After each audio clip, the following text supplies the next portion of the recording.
নজর রাখবো পরবর্তী সংবাদে। জাতীয় শিশু বিজ্ঞান কংগ্রেস এবার অনুষ্ঠিত হতে চলেছে ভোপালে এবং মধ্যপ্রদেশের ভোপাল শহরে এই অনুষ্ঠান প্রথমবারের মতন যা অনুষ্ঠিত হতে চলেছে। জানুয়ারির 3 তারিখ থেকে 6 তারিখ পর্যন্ত এই অনুষ্ঠানটি চলবে।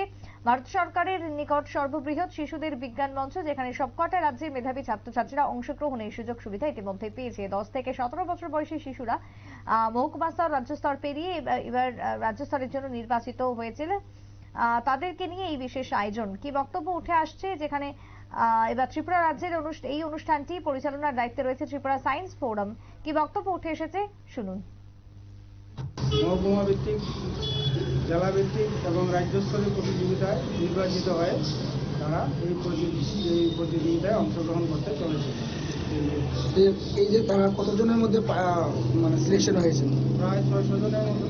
600 জন সাব ডিভিশন লেভেলে অংশগ্রহণ করেছিল। তারপরে ডিস্ট্রিক্ট লেভেল 3:1 রেশিও সেটে আসে।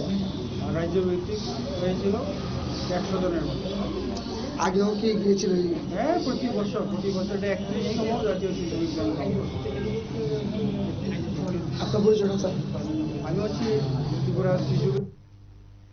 আপনারা শুনলেন ত্রিপুরার দায়িত্বে পরিচালনার দায়িত্বে থাকা সায়েন্স ফোরামের পক্ষ থেকে যে বক্তব্য।